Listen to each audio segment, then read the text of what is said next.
5.18 관련 단체를 비롯한 광주 지역 시민사회단체가 국회를 항의 방문해 5.18 망언 의원 3명을 출당 제명하라고 촉구했습니다. 지난달 취업자 수가 제조업 부진 등의 영향으로 19,000명 늘은 데 그쳤습니다. 실업률은 4.5%로 1월 기준으로 9년 만에 최고 수준을 기록했습니다. 경찰청 정보국이 지난해 삼성 노조 와해 공작 의혹과 관련한 검찰의 압수수색에 앞서 정보국 컴퓨터에 저장된 문서 파일들을 대거 삭제한 사실이 확인됐습니다. 삭제된 정보는 정치인, 정보기관에 대한 불법 사찰 내용입니다. 96세 노인이 몰던 차가 주차장 입구 벽을 들이받은 뒤 갑자기 후진하면서 30대 행인이 치여 숨졌습니다. 고령자 운전의 위험성이 또 도마 위에 올랐습니다. 일단은 주의력이 떨어지고 기억력도 좀 저하가 되시고 유효 시야도 좁아지고. 더불어민주당 김영주 의원과 자유한국당 김재경 의원이 신한은행에 채용 청탁을 했다는 의혹이 제기됐습니다. 검찰은 채용 비리 수사 과정에서 의원들의 이름이 적힌 문건을 확보했습니다.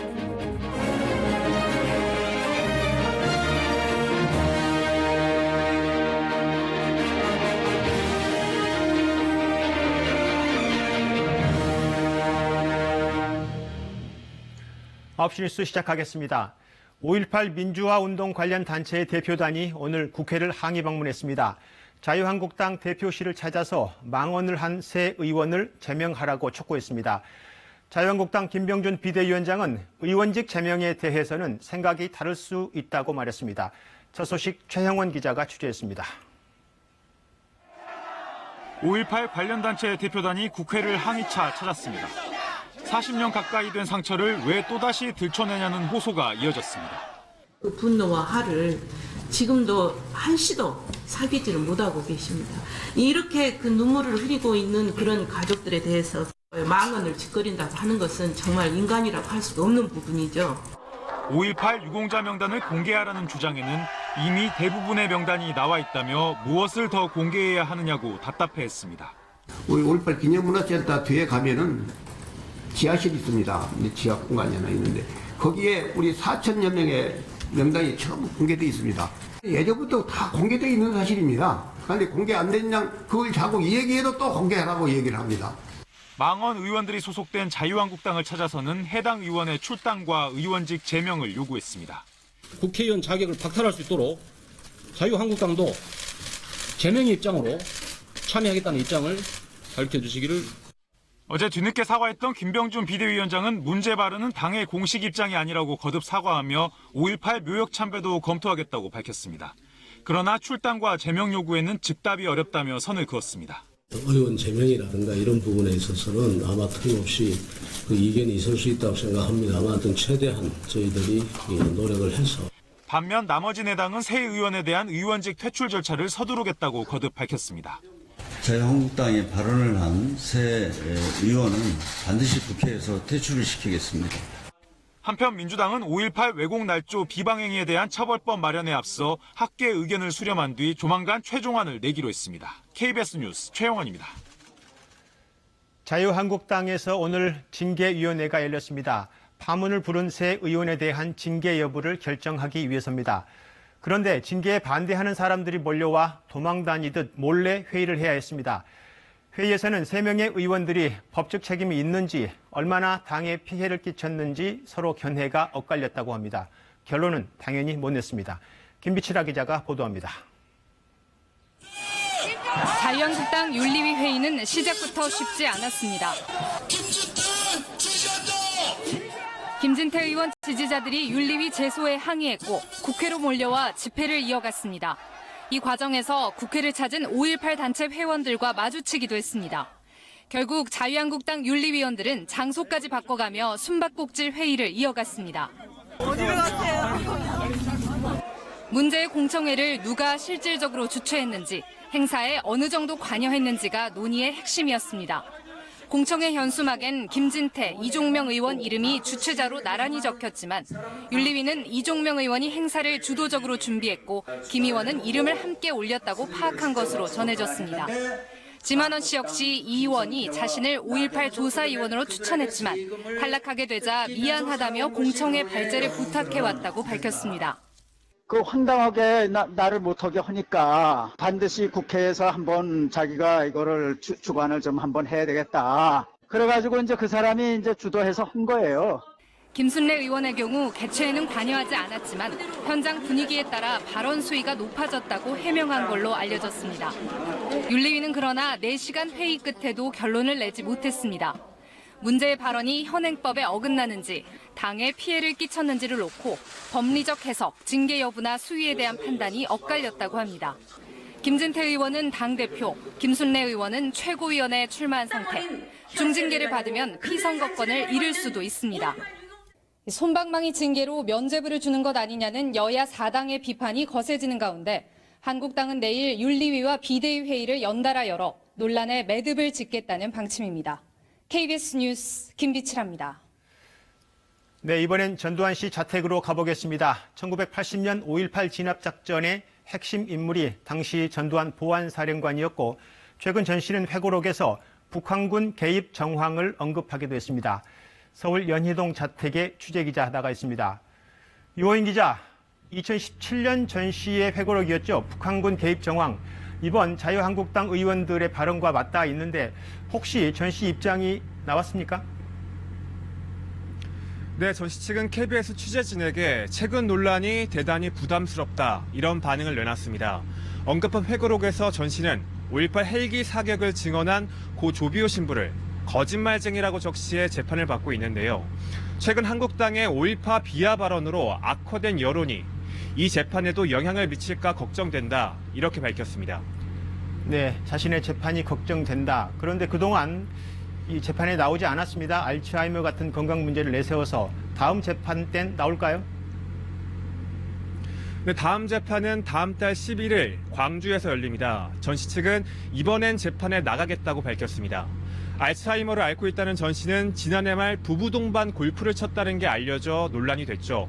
더구나 법원이 구인장까지 발부한 터라서 강제 소환만큼은 피해보겠다 이런 의도로 보입니다. 네, 전 씨에게 부과된 추징금도 내내 관심사였습니다. 2,200억 원인데 이게 벌써 20년도 더 된 일인데 미납액이 아직도 상당하죠? 네, 검찰에 확인해 보니 1,030억 원, 추징금 절반가량을 아직 안 내고 있습니다. 전 씨 측에 이 돈 언제 낼 거냐고도 물어봤는데요. 그러자 무슨 돈으로 낼 수 있겠냐, 오히려 되묻고 싶다, 이런 답이 돌아왔습니다. 네, 그래서 이 추징금을 환수하려고 검찰이 그곳 연희동 자택을 공매에 넘겼고 오늘이 입찰 마감이라고요? 네, 제 뒤로 보이는 연희동 자택 감정가는 102억 원입니다. 4일간 진행된 첫 입찰이 오늘 오후 5시에 종료됐는데 결과는 내일 오전에 나옵니다. 공매는 거주자가 나가지 않고 버티면 소송을 해야 하고 여기에 전 씨 측은 공매 조치가 부당하다며 별도의 소송까지 냈습니다. 유찰 가능성이 적지 않다는 얘기입니다. 이런 가운데 경찰은 근접 경호 인력 5명을 제외하고 전 씨 자택을 경비하는 의무 경찰은 올해 안에 모두 철수시킬 예정입니다. 예, 자택 경비 이야기가 나왔는데 그쪽에서 지금 자택 경비를 하고 있는 경찰이 몇 명이나 되나요? 현재 이곳에는 의경 4-5명 정도가 전 씨 집을 지키고 있습니다. 경찰청은 전체 경비 인력에 대해선 확인해 줄 수 없다고 답했습니다. 예, 그것도 비공개군요. 네, 유호연 기자였습니다. 문재인 대통령이 2차 북미 정상회담 직후인 다음 달 초에 최대 7개 부처의 장관을 바꾸는 중폭 개각을 단행할 것으로 보입니다. 청와대가 최근 민주당의 박영선, 우상호 의원에 대한 검증에 착수한 것으로 알려지면서 현역 의원들의 입각 가능성에도 관심이 쏠리고 있습니다. 김지성 기자의 보도입니다. 개각 대상으로 거론되는 부처는 주로 내년 총선에 출마할 정치인 출신 장관들이 있는 곳입니다. 김부겸 행정안전부, 김영춘 해양수산부, 김현미 국토교통부, 도종환 문화체육관광부 장관, 그리고 국회의원은 아니지만 출마가 유력한 유영민 과기정통부 장관은 교체가 유력합니다. 조명균 통일부 장관은 일찌감치 사의를 표명했고 정부 업무평가에서 미흡 평가를 받은 박상기 법무장관도 교체 가능성이 큰 것으로 알려졌습니다. 이런 가운데 청와대가 최근 민주당 박영선, 우상호 의원에 대한 검증을 경찰에 의뢰한 것으로 알려져 여당 의원들이 총선 출마를 접고 입각하게 될지도 관심입니다. 박 의원은 법무부 장관, 우 의원은 문체부 장관을 염두에 두고 검증 대상에 올린 것으로 보입니다. 통일부 장관은 김현철 통일연구원장이 유력하게 거론되고 행안부 장관은 홍미향 더불어민주당 다문화 위원장 등이 물망에 올랐습니다. 청와대 관계자는 이번 개각엔 총선 출마자 배제 원칙이 적용돼 주로 관료, 교수 출신들이 검토되고 정치인 입각 규모는 크지 않을 것이라고 말했습니다. 국민들이 체감할 수 있는 성과 창출에 초점을 맞춘 이번 개각의 시기는 2차 북미 정상회담이 끝난 뒤인 다음 달 초로 예상됩니다. 청와대 관계자는 후보자 검증이 마무리 단계지만 검증 과정에서 한두 명의 결격 사유가 발견돼 재추천 절차를 진행하고 있다고 전했습니다. KBS 뉴스 김지선입니다. 새해 첫 고용 성적이 좋지 않습니다. 지난달 취업자 증가 폭이 정부 목표에 턱없이 모자라고 실업률은 1월 기준으로 9년 만에 가장 높습니다. 20대 후반 청년층의 고용 사정이 조금 나아지는 면이 있지만 전체 청년층의 체감 실업률은 여전히 좋지 않습니다. 임세엄 기자가 통계청이 발표한 1월 고용 동향 전해드립니다. 지난달 취업한 사람을 조사해봤더니 1년 전보다 19,000명이 늘어났습니다. 늘었으니까 좋은 거 아니냐 할 수도 있지만 1년 동안 인구가 25만 명 가까이 증가한 것에 비하면 고용 상황이 시원찮은 것은 분명합니다. 정부가 올해 목표로 세운 15만 명에도 한참이나 부족합니다. 실업률도 4.5%였습니다. 1월 기준으로 9년 만에 가장 높습니다. 실업자 수도 122만 명을 넘어섰습니다. 지난달에 정부의 노인 일자리 사업이 시작이 돼서 평소보다 일하겠다고 취업 전선에 나선 사람들이 많았는데 일자리는 충분치 않다 보니까 전에 통계상 실업자가 아니었던 사람들도 실업자로 분류가 됐습니다. 부진한 올해 첫 고용 성적표에 정부는 엄중한 상황이고 무거운 책임감을 느낀다고 했지만 공공기관 채용 확대 말고는 또 뾰족하게 내세울 대책이 없습니다. 공공부문의 신규 채용 규모가 2만 3천 명이었습니다만 이를 착실히 추진해 나가면서 추가적으로 2천 명 이상을 더 채용할 수 있도록 하겠습니다.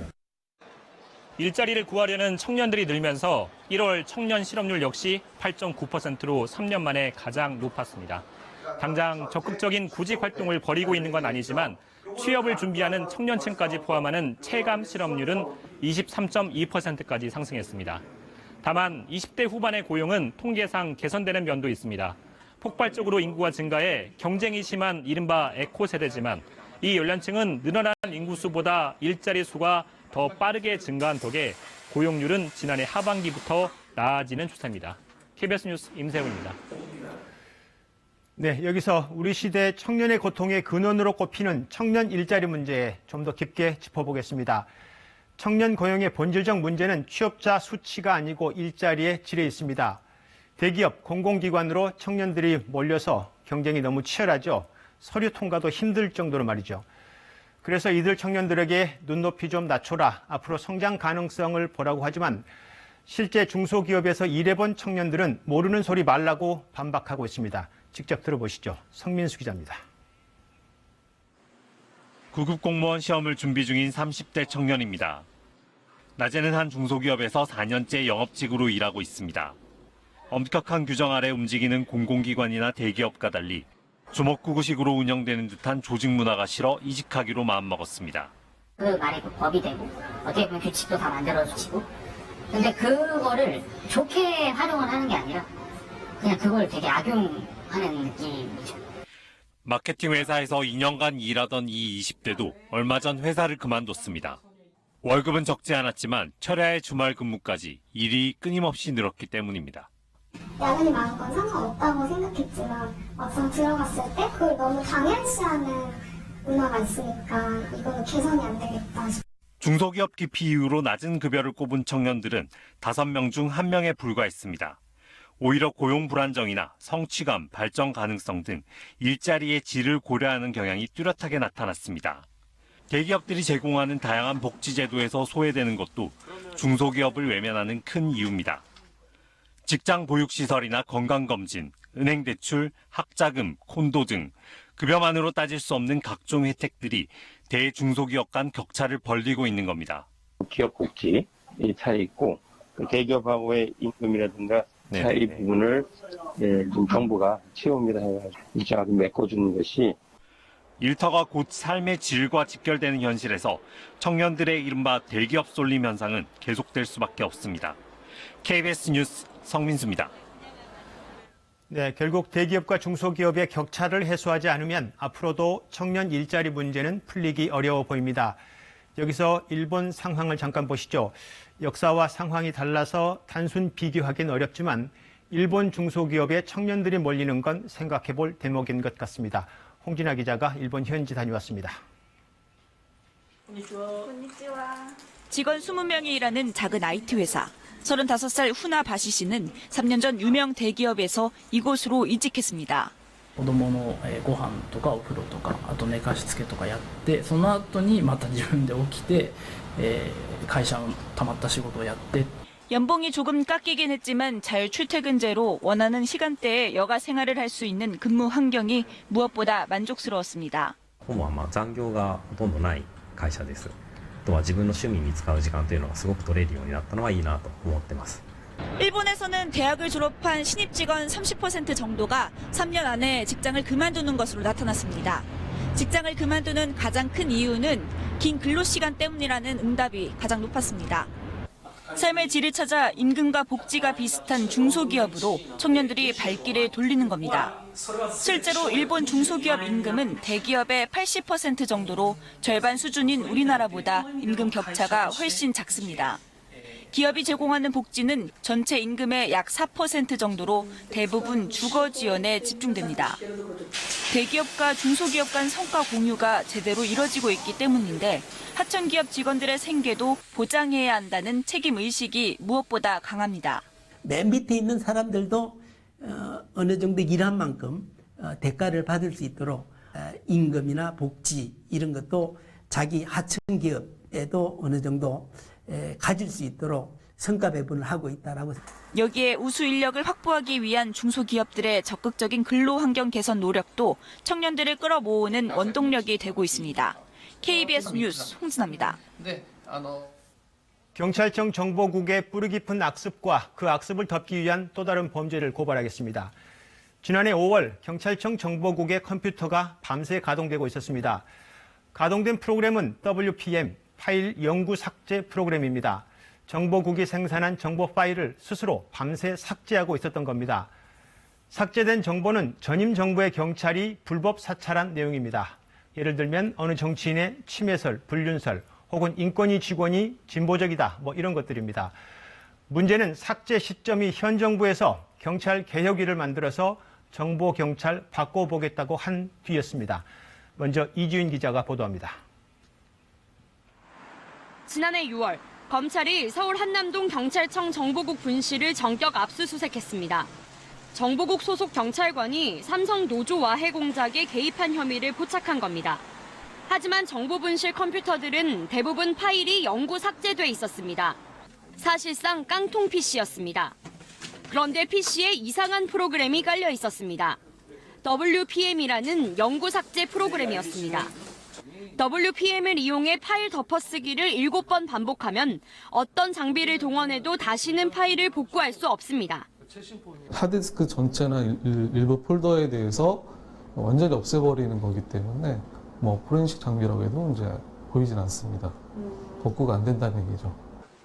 KBS 취재 결과 지난해 초부터 경찰청 정보국 내 PC에 저장된 문서 파일들이 이 프로그램을 이용해 대거 삭제된 사실이 확인됐습니다. 향후 있을 수사에 대비해 상부에서 지시가 내려왔다는 겁니다.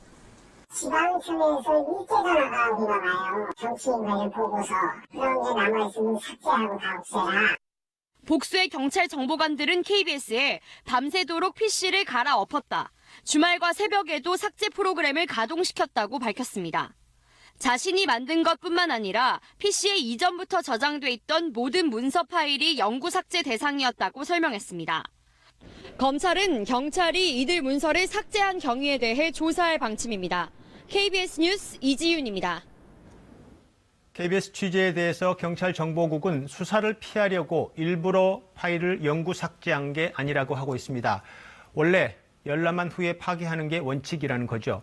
그러나 지난해 경찰정보국에 대한 수사가 시작되기 전까진 영구 삭제 프로그램을 알지도 제대로 쓰지도 않았다고 다수의 정보 경찰들이 KBS에 진술했습니다. 홍성희 기자의 보도입니다. 경찰청 정보국은 WPM 프로그램을 도입한 게 2015년이라고 밝혔습니다. 수사에 대비하려고 프로그램을 돌린 건 아니라는 취지입니다. 저희 컴퓨터에 설치돼서 자료가 실행하는 프로그램입니다. 학생이나 이런 것 때문에 저희가 그거가지고 숙제하고 이런 거 하는 전혀 아니죠. 그러나 다수의 경찰 정보관들의 설명은 다릅니다. 정보국이 수사를 받기 전까지는 WPM 프로그램의 존재도 몰랐다고 합니다. 전에는 프로그램의 이름조차 몰랐다. PC에 깔려있긴 한데 뭐 하는 건지 몰랐고 신경을 안 썼다. 사용법을 잘 몰랐다는 겁니다.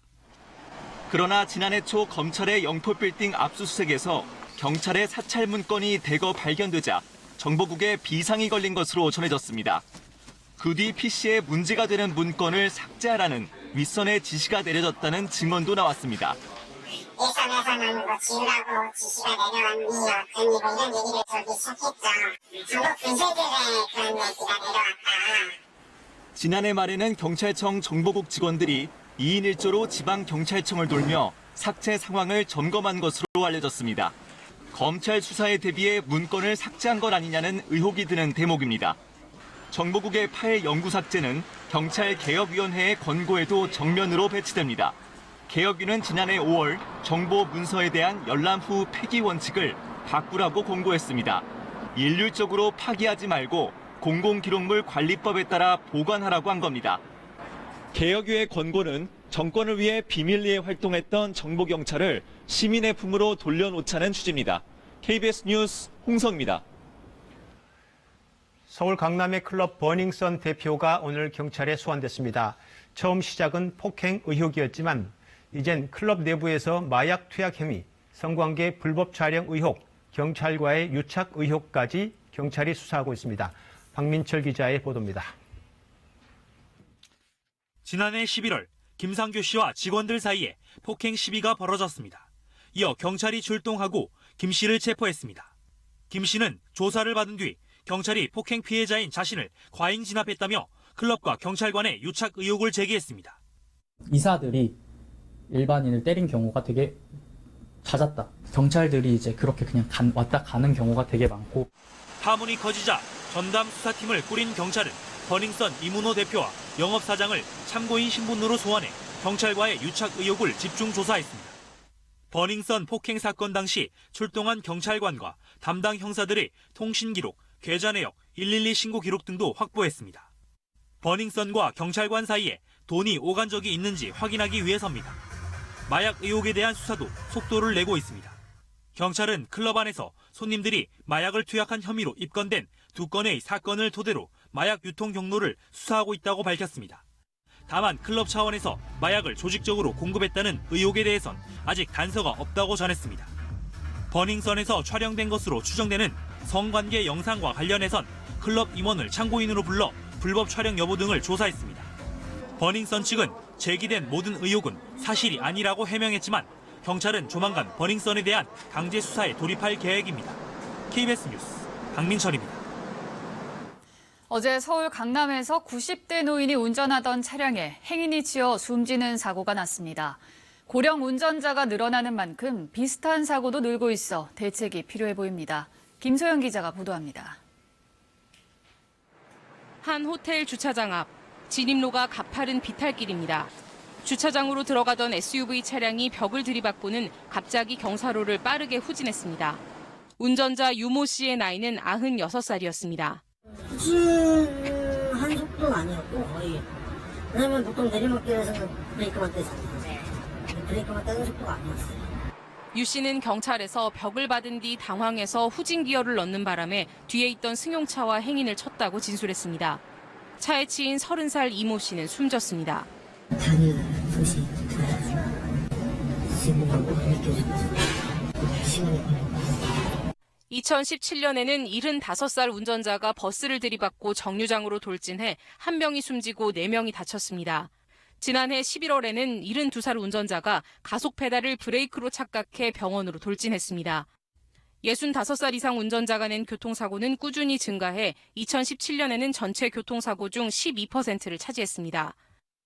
노화에 따라 인지 능력과 신체 반응 속도가 떨어져 사고 위험이 높아집니다. 주의력이 떨어지고 기억력도 좀 저하가 되시고 유효 시야도 좁아지고 이런 문제들 여러 가지가 이제 작용을 하게 되는 거죠. 고령자 교통사고가 증가하자 운전면허 자진 반납도 늘고 있습니다. 운전을 하기 힘든 건강 상태라면 자치단체 등의 면허를 반납하고 대신 교통비 지원 등의 혜택을 받는 제도입니다. 지난해부터 올해 1월 말까지 면허를 반납한 운전자는 15,000명이 넘습니다. KBS 뉴스 김소영입니다. 만취 상태에서 운전하다 고 윤창호 씨를 치어 숨지게 한 20대 가해 운전자에게 1심에서 징역 6년이 선고됐습니다. 부산지방법원 동부지원은 사고 원인이 명백히 음주운전이고 결과도 참담하다며 선고 이유를 밝혔습니다. 윤 씨 유가족은 사법부 판단을 존중하지만 국민의 법 감정을 외면한 판결이라며 유감을 표시했고 이른바 윤창호법 제정에 힘써온 윤 씨의 친구들 역시 실망감을 나타냈습니다. 더불어민주당 김영주 의원과 자유한국당 김재경 의원이 신한은행에 채용 청탁을 했다는 의혹이 제기됐습니다. 검찰이 압수한 신한은행 채용비리 관련 문건에 이 의원들의 이름이 등장해 공소 사실에 포함했다는 겁니다. 다만 구체적인 청탁자가 누군지는 확인되지 않았고 해당 의원들은 청탁 사실이 없다고 부인했습니다. 김민혁 기자의 보도입니다. 2013년 하반기 신한은행 신입사원 채용에 지원한 정모 씨. 1차 실무 면접 결과 DD 등급으로 탈락 대상이었지만 합격했습니다. 2014년 상반기 실무 면접을 한 오모 씨도 DC 등급. 탈락 대상이었지만 면접을 무사히 통과했습니다. 두 사람 모두 인사부서가 관리하는 특이자 명단에 이름이 올라 있었습니다. 국회의원이나 재력가, 은행 임원 등이 청탁한 지원자들을 따로 분류해 놓은 문건입니다. 문건에는 김영주 더불어민주당 의원과 김재경 자유한국당 의원의 이름이 적혀 있었던 걸로 확인됐습니다. 검찰은 이 문건을 압수해 채용 업무 담당자들을 추궁했지만 대부분 오래전 일이라 기억나지 않는다는 취지로 답변한 것으로 전해졌습니다. 검찰은 그러나 특이자 명단과 실제 부정 합격한 정황 등을 토대로 두 의원 측의 청탁 의혹을 공소사실에 포함시켰습니다. 해당 의원들은 의혹을 강하게 부인했습니다. 김영주 의원은 입장문을 내고 불법 채용 청탁 의혹은 전혀 사실이 아니고 해당 은행은 물론 어떤 기업에도 채용 청탁을 한 사실이 없다고 밝혔습니다. 김재경 의원은 KBS에 취업 청탁과는 아무 상관이 없다. 검찰에서 연락을 받은 적도 없다면서 혹시라도 책임질 일이 있다면 책임지겠다고 밝혔습니다. 검찰은 두 의원 측이 청탁자로 기재된 사실은 확인했지만 의원이 직접 청탁했는지 아니면 의원실 관계자 등이 청탁했는지 정확한 청탁 경로를 알 수 없어 의원들은 직접 조사하지 않은 것으로 전해졌습니다. KBS 뉴스 김민혁입니다. 베트남 외교장관이 어제부터 평양을 방문해서 김정은 위원장의 의전 문제 등을 조율하고 있는 것으로 알려졌습니다. 베트남 정부조차 무척 조심스럽게 진행하다 보니 구체적인 내용은 베트남 현지에서도 전해지지 않고 있는데요. 이런 가운데 의전 담당인 북한 국무위원회 김창선 부장의 베트남 도착 여부도 관심을 모으고 있습니다. 하노이 현지 연결해 자세한 소식 알아봅니다. 한승현 기자, 베트남 외교장관이 현재 북한을 방문해 협의 중인데 현지 언론에선 어떤 얘기들이 나오고 있습니까? 네, 베트남 외교부 대변인이 그제 SNS를 통해 판민민 외교장관이 북한 리용호 외무상의 초청으로 2박 3일간 북한을 공식 방문한다고 밝혔는데요. 이와 관련해 아직까지 베트남 정부는 물론이고 현지 언론에서도 구체적인 내용은 전해지지 않고 있습니다. 베트남이 보안 유지를 원하는 북한의 입장을 감안해 관련 내용을 함구하고 있는 것 아닌가 분석이 됩니다. 북한 매체에서도 대외용이라고 할 수 있는 조선중앙통신이 먼저 보도한 뒤에 당 기관지인 노동신문 등에서 베트남 외교장관의 어제 평양 도착 소식만 간단히 보도한 상태입니다. 따라서 구체적인 협의 내용은 알 수 없지만 김정은 위원장의 베트남 방문 시 의전을 어떻게 할 것인가 등을 집중 조율하고 있는 것으로 보입니다. 또 김정은 위원장의 경호 문제에 민감해하는 북한의 입장이 반영돼 베트남과 북한 양측 모두 이 사안을 최대한 조용하게 진행하자는 합의가 있었을 것으로 보입니다. 네, 이와 관련해서 김창선 국무위원회 부장이 하노이를 이미 방문했을 수 있다는 이야기도 들리던데 확인이 되고 있습니까? 김창선 부장이 어젯밤 이곳 하노이에 온다는 소식이 들리자마자 저희 취재진도 바로 공항에 가서 김창선 부장의 모습을 포착하려고 했는데요. 하지만 현재까지 어떤 언론도 김창선 부장의 모습을 직접 포착하진 못한 것 같습니다. 1차 싱가포르 회담 때를 비춰보면 어쨌든 회담 2주 전인 만큼 북한 국무위원회 의전 담당인 김창선 부장이 이곳 현지에 와서 숙소와 동선 등을 살펴봐야 하는 것으로 보이는데요. 만약 김창선 부장이 오지 않더라도 하노이 북한 대사관의 움직임으로 볼 때 경호와 의전 준비는 이미 상당 부분 이루어지고 있는 것으로 보입니다. 김 위원장의 하노이 방문은 할아버지 김일성 주석에 이어 55년 만입니다. 그런 만큼 김 위원장의 국빈 방문이 기정사실화되고 있고 북미 정상회담 전에 북한과 베트남 간 정상회담 개최도 논의되고 있는 것으로 알려졌습니다. 따라서 오는 24일을 전후해 김 위원장이 베트남을 방문할 것이란 관측이 이곳 현지에서 나오고 있습니다. 지금까지 하노이에서 KBS 뉴스 한승현입니다. 비건 미국 대북정책 특별대표가 2차 북미 정상회담 이후에도 북한과 협상을 계속해 나가겠다는 뜻을 밝혔습니다. 이번 회담에 오를 의제는 10여 개라고도 했는데 구체적으로는 밝히지 않았습니다. 보도에 워싱턴 이재원 특파원입니다. 비건 미 대북정책특별대표가 방미 중인 국회 대표단에게 북한과의 실무협상 상황을 설명했습니다.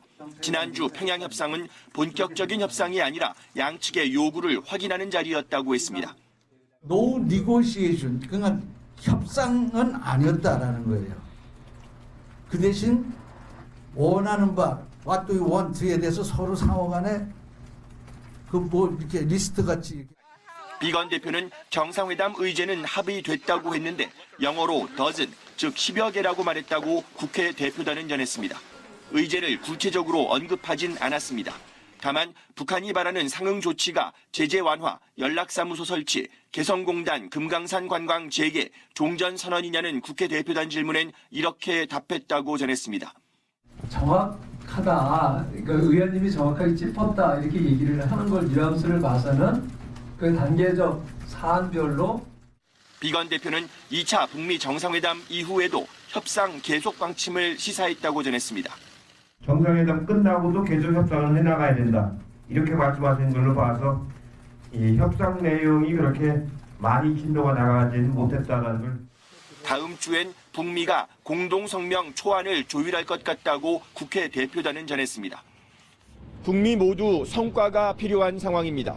정상회담까지 남은 시간이 많지 않지만 최소한 실체가 있는 합의를 도출하기 위해 북미가 머리를 맞대고 협상에 나설 것으로 보입니다. 워싱턴에서 KBS 뉴스 이재원입니다. 주한미군 방위비 분담금 협상을 두고 한미가 한 발씩 양보했다지만 결국 우려했던 일이 벌어진 걸까요? 이 협정에 가서명한 지 불과 이틀 만에 트럼프 미 대통령이 한국의 분담금 규모를 더 늘려가겠다고 말했습니다. 이번 협정의 유효기간이 1년에 불과해 당장 올 상반기에 협상해야 할 수도 있는데요. 반면 협정을 1년 더 연장할 수 있다는 이른바 1+1 조항도 합의 내용에 있는 만큼 시간을 갖고 검토해야 한다는 지적도 나오고 있습니다. 윤진 기자입니다. 한국이 올해 분담해야 할 주한미군 방위비 분담금은 1조 389억 원. 지난해보다 8.2%, 787억 원이 증가한 액수입니다. 우리 정부가 마지노선으로 제시한 1조 원보다도 큰 금액입니다. 트럼프 대통령은 전화 몇 통화로 한국이 분담금 5억 달러를 더 지불하게 했다고 말했습니다. 그러면서 한국의 분담금은 계속 올라야 한다고 강조했습니다. I said, why didn't you do this before? They said nobody asked. So it's got to go up. It's got to go up. 특히 트럼프 대통령이 실제 인상액보다 훨씬 큰 액수를 올렸다고 발언한 점이 주목됩니다. 수치를 착각한 것인지 한미 간에 이면 합의가 있었던 건지 명확치 않습니다.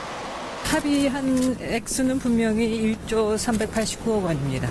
트럼프 대통령께서 하신 그 수치에 대해서 배경이 어떤지에 대해서는 좀 알아볼 필요는 있겠지만.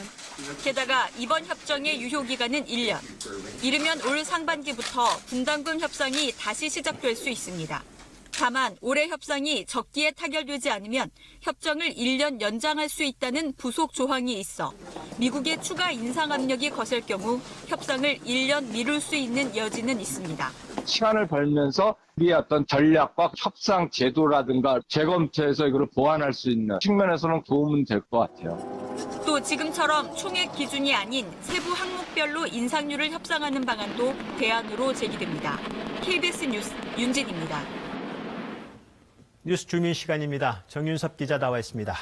네, 정 기자, 오늘은 어떤 소식인가요? 뒤 화면 보실까요? 오른쪽에 있는 인물이 자유한국당 박순자 의원이고요. 왼쪽이 박 의원의 아들이 사용했다는 국회 입법보조원 출입증이거든요. 예, 저기 하루 종일 조금 검색어에 나오고 시끄러웠어요. 그렇습니다. 좀 자세히 설명을 좀 드릴 필요가 있는데요. 그 화면 보면 오른쪽이 이제 일반인이 발급받는 출입증입니다. 예. 좀 그 과정을 설명을 하면 국회 본관 건물이 크지 않습니까? 그럼 본관 건물 뒤편으로 가서 출입 신청서를 쓰고 신분증을 내고 저 출입증을 발급받게 되고요. 그리고 사용 기간은 하루에 불과합니다. 그러니까 국회에 자주 오는 사람들은 불편할 수밖에 없겠죠. 예. 박 의원 아들이 민간기업에서 국회를 상대하는 대관 업무를 했다는 거 아닙니까? 그러면 자주 올 수밖에 없고 그만큼 불편했겠죠. 그러니까 어머니 의원실에 입법보조원으로 등록을 해서 그만큼 제 집처럼 또 뭐 어머니가 계시니까 제 집처럼 드나들었다 이런 논란인 거죠. 예, 입법보조원. 입법보조원이 뭐길래 저런 특혜가 있는 건가요? 그러니까 국회의원실에는 보통 보좌관, 비서관, 인턴 이런 보좌진들이 있지 않습니까? 예. 그런데 별도로 2명까지 채용을 할 수가 있고요. 그리고 급여를 받지 않은 무급이라고 합니다. 그러다 보니까 별도의 채용 기준이나 심사도 없고 그만큼 국회의원의 재량이 커질 수밖에 없고 그러다 보니까 아들도 채용이 가능했다 이런 분석인 거죠. 예, 어떤 식으로든 알려져서 박 의원의 뭐 입장이 나온 거죠. 그러니까 해명을 했는데 예. 그게 또 비난을 불러왔거든요. 이 사안을 처음 보도한 MBN과의 인터뷰에서 뒤에 보시면 국회의원이 엄마하고 아버지면 국회 들어오는 게 뭐가 어렵냐 뭐 이렇게 말을 했다는 거거든요. 예, 부모가 일하는 일터에 마음대로 드나들 수 있다 뭐 이런 얘기. 그런 얘기겠죠. 그러다 보니까 네티즌들이 가만히 있지 않았죠. 반응 몇 개만 보면요. 국회가 무슨 자기 집 안방인 줄 알고 있다. 그리고 국회의원 엄마를 뒀으니 아들은 출세하겠다. 그러니까 아들이 자기 직장 들락거리는데 몰랐다고 하는 게 말이 되느냐 이런 비난이 빗발쳤습니다. 예, 최근 발언들이 계속 문제가 되고 있는데 또 이런 발언들이 또 나왔네요.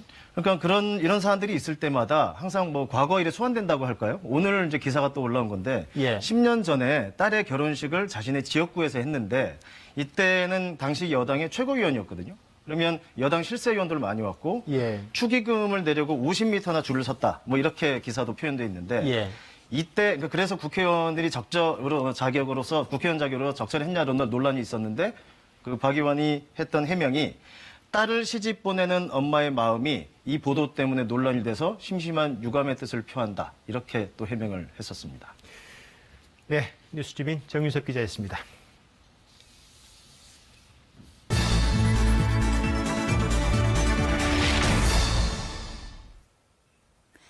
여성의 행복 추구권과 태아의 생명권을 주장하며 여전히 논쟁이 한창인 낙태.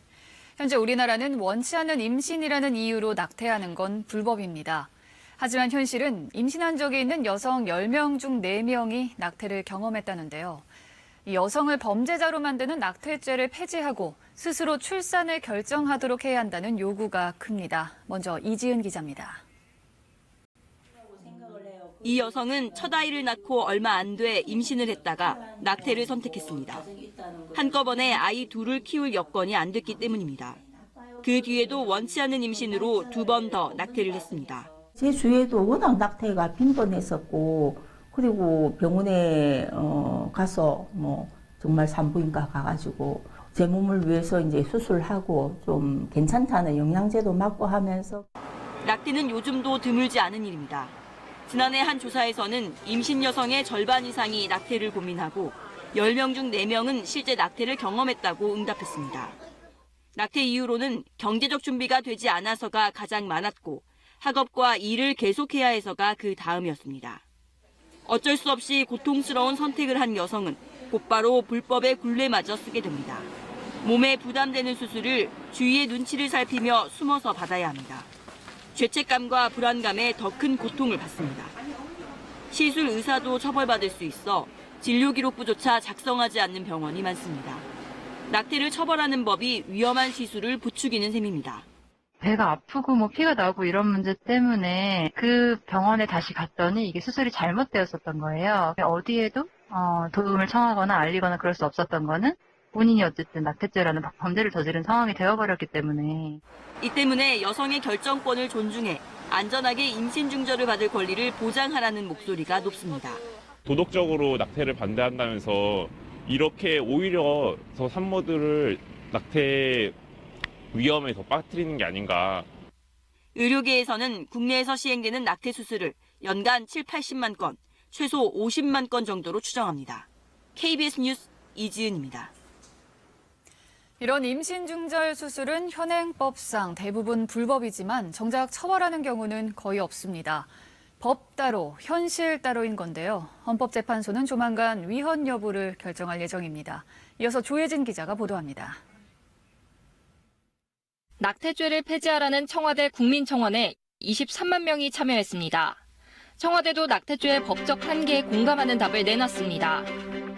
임신 중절을 줄이려는 당초 입법 목적과 달리 불법 임신 중절이 빈번히 발생하고 있는 현실입니다. 현행법은 본인이나 배우자의 건강상 이유나 강간 등에 의한 임신 등 아주 특수한 경우에만 낙태를 허용합니다. 문해와 같은 심각한 기형으로 생존 가능성이 희박한 태아도 낙태를 허용하지 않습니다. 하지만 사실상 낙태를 처벌하지는 않습니다.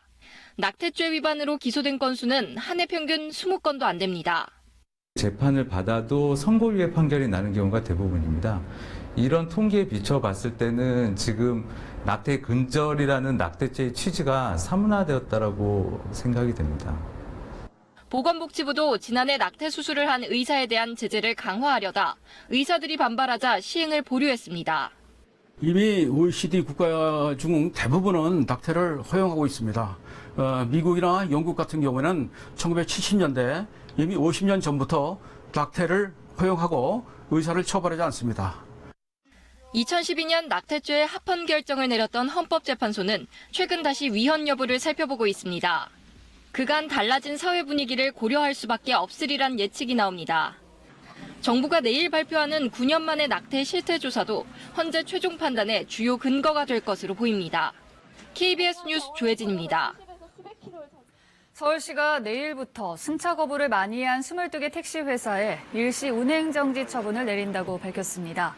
승차 거부 위반 차량은 모두 365대로 해당 업체들은 위반 차량 대수의 배에 해당하는 택시 730대를 60일간 운행할 수 없게 됩니다. 지난해 8월 법무부의 불법 체류자 단속 과정에서 이주 노동자가 건물 밖으로 떨어져 숨진 사건에 국가의 책임이 있다는 판단이 나왔습니다. 국가인권위원회는 단속 관계자를 징계하고 단속 과정을 의무적으로 녹화하고 보존하는 등 재발 방지 대책을 마련할 것을 법무부에 권고했다고 밝혔습니다. 현대자동차와 기아자동차가 앞으로 대졸 신입사원 공개 채용 방식을 기존 정기공채에서 상시공채로 바꾼다고 밝혔습니다. 아울러 본사 인사부문 대신 각 부문이 특정 직무에 인력이 필요한 시점에 채용 공고부터 전형, 선발 등 모든 채용 과정을 직접 진행하기로 했다고 설명했습니다.